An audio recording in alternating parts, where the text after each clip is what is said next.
ಇನ್ನು ಸಭಾಪತಿ ಬಸವರಾಜ ಹೊರಟ್ಟಿ ಅವರು ಆಗಸ್ಟ್ 14ನೇ ತಾರೀಕು ಸಭಾಪತಿ ಸ್ಥಾನಕ್ಕೆ ರಾಜೀನಾಮೆಯನ್ನು ಕೊಡ್ತೀನಿ ಅಂತ ಹೇಳಿದ್ದಾರೆ.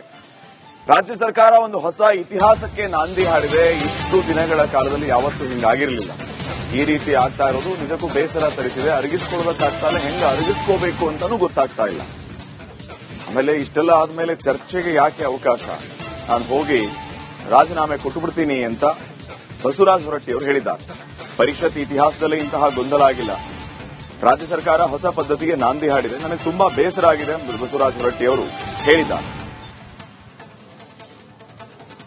ಸಭಾಪತಿಗಳಾದ ಬಸವರಾಜ ಹೊರಟ್ಟಿ ಅವರ ಜೊತೆಲಿದ್ದೇನೆ. ಸರ್, ಖಂಡಿತ ಪ್ರಾಬಬ್ಲಿ ಈ ಪ್ರಶ್ನೆ ಕೇಳಕ್ ನಮಗೂ ಕೂಡ ಕಷ್ಟ ಆಗುತ್ತೆ. ಯಾಕಂದ್ರೆ 3-4 ದಶಕಗಳಿಂದ ಆ ಸ್ಥಾನದಲ್ಲಿ ನೋಡಿ ಆ ಸ್ಥಾನಕ್ಕೆ ಮತ್ತೊಬ್ಬರು ಯಾರು ಪರ್ಯಾಯ ಇಲ್ಲ ಅನ್ನೋ ತರ ಎಲ್ರಿಗೂ ಪಕ್ಷಾತೀತವಾಗಿರುವಂತದ್ದು. ಆದ್ರೆ ನಿನ್ನೆ ರಾತ್ರಿ ಸಿಎಂ ರವರು ಇನ್ನೊಂದಿಷ್ಟು ಜನ ಬಂದು ನಿಮ್ಮನ್ನ ಕೇಳಿದ್ದಾರಾ ಅಥವಾ ಹೇಳಿದ್ದಾರಾ? ಯಾವ ರೀತಿ ನೋಡ್ಬೇಕು ಇದನ್ನ? ನನಗೆ 2 ಸರಿ ದೂರವಾಣಿ ಮಾಡಿದ್ರು. ಮಾಡಿ ಒಂದು 5 ನಿಮಿಷ ಮನಿ ಬಂದು ಕಾಫಿ ಕುಡಿದು ಹೋಗ್ರಿ ಅಂದ್ರು. ಬರ್ತೀನಿ ಅಂದೆ. 2 ಸರಿ ನನಗಾಗಲಿಲ್ಲ.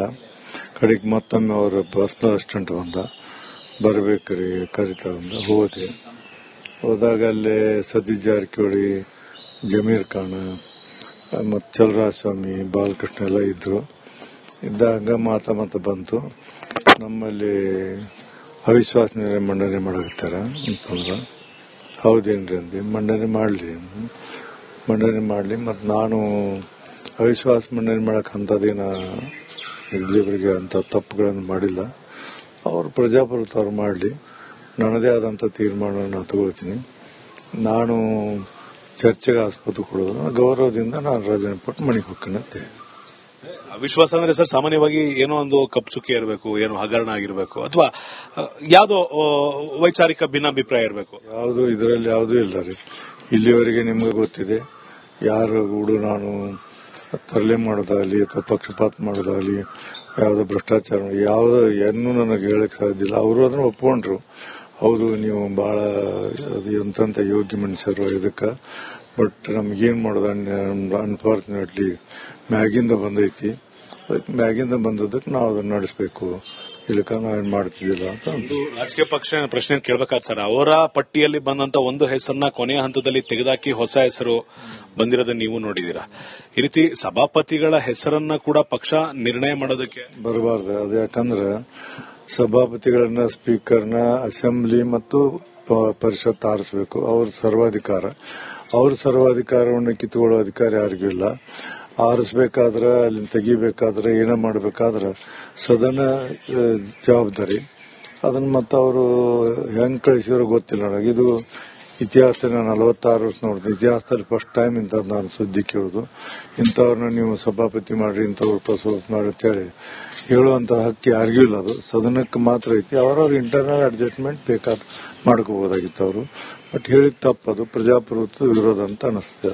ನಿಮಗೆ ಬೇಸರ ಇದ್ರೂ ಕೂಡ ದಿನಾಂಕ ಅವ್ರು ತಿಳಿಸಿರೋದು ಆಗಸ್ಟ್ 14 ಅಂತ ಹೇಳಿದ್ರೆ, ಆ ದಿನಾಂಕಕ್ಕೆ ನೀವು ರಿಸೈನ್ ಮಾಡ್ತೀರಾ ಅಥವಾ ಮುಂದೂಡೋ ಪ್ಲಾನ್ ಇದೆ? ಇಲ್ಲ, ನಾಳೆ ಆ ದಿನಾಂಕ ಅಂತೇಳಿ ಒಂದು ಇದಕ್ಕೆ ಬಂದೀವಿ.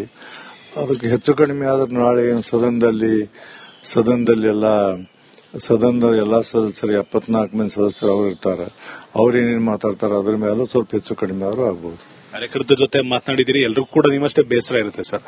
ಹೌದು, ನಮಗೂ ಬೇಸರ ಆಗಿದೆ. ಯಾಕಂದ್ರೆ ನಾನು ಇಲ್ಲಿವರೆಗೆ ನಿಮ್ಗೆ ಗೊತ್ತಿದೆ, ಜೀವನದಾಗ ರಾಜಕಾರಣದಾಗ ಇಷ್ಟು ನಾನು 80ರಿಂದ ಆರಿಸಿ ಬಂದ 8 ಸರಿ ಶಿಕ್ಷಕರ ಮತ್ತು ಅರ್ಹರಿಂದ ಎಲ್ಲಿಯೂ ನಾನು ತಪ್ಪುಗಳನ್ನು ಮಾಡಲಿಲ್ಲ, ಎಲ್ಲಿಯೂ ಒಂದು ಕಪ್ಪು ಚುಕ್ಕಿ ಇಟ್ಕೊಂಡಿಲ್ಲ. ಮತ್ತು ಇಲ್ಲಿವರೆಗೆ ವಿಧಾನ ಪರಿಷತ್ತಿನ ಇತಿಹಾಸದಲ್ಲಿ ಮೊಟ್ಟ ಮೊದಲಿಗೆ ಸಭಾಪತಿ ವಿರುದ್ಧ ಮಾಡಿದ್ದಾರೆ. ಇಲ್ಲಿವರೆಗೆ ಯಾರು ಮಾಡಲಿ. 1956ರಿಂದ ಇಲ್ಲಿವರೆಗೆ ವಿಧಾನ ಪರಿಷತ್ನಲ್ಲಿ ಸಭಾಪತಿ ಮೇಲೆ ಅವಿಶ್ವಾಸ ನಿರ್ಣಯವನ್ನು ಯಾರು ಮಂಡಿಸಿಲ್ಲ. ಇಲ್ಲಿಗೆ ಬೇಸರ ಇದೆ, ಆಕ್ರೋಶ ಇದೆ. ಕಾರ್ಯಕರ್ತರ ಜೊತೆ ಮಾತನಾಡಿದ್ದೇನೆ, ಕ್ಷೇತ್ರದವ್ರ ಜೊತೆ ಮಾತನಾಡಿದ್ದೇನೆ. ಆದ್ರೆ ಇಲ್ಲಿವರೆಗೂ 1956ರಿಂದ ಇಲ್ಲಿವರೆಗೂ ಯಾರು ಮಾಡದೇ ಇರುವಂತ ಕೆಲಸವನ್ನ ಈ ಸರ್ಕಾರ ಮಾಡೋದಕ್ಕೆ ಮುಂದಾಗಿದೆ. ಆದ್ರೆ ಈಗಾಗಲೇ ಮಾತನಾಡದಂತೆ ಆಗಸ್ಟ್ 14ಕ್ಕೆ ರಾಜೀನಾಮೆಯನ್ನ ಕೊಡ್ತೇನೆ ಅಂತ ಮತ್ತೊಮ್ಮೆ ರಿಪಬ್ಲಿಕ್ ಕನ್ನಡದ ಮುಖಾಂತರ ಬಸವರಾಜ ಹೊರಟ್ಟಿರವರು ಘೋಷಣೆ ಮಾಡಿದ್ದಾರೆ. ಕ್ಯಾಮರಾ ಪರ್ಸನ್ ಮಂಜುನಾಥ್ KS ಜೊತೆ ಅಭಿಷೇಕ್ ವಿವಿ, ರಿಪಬ್ಲಿಕ್ ಕನ್ನಡ, ಬೆಂಗಳೂರು.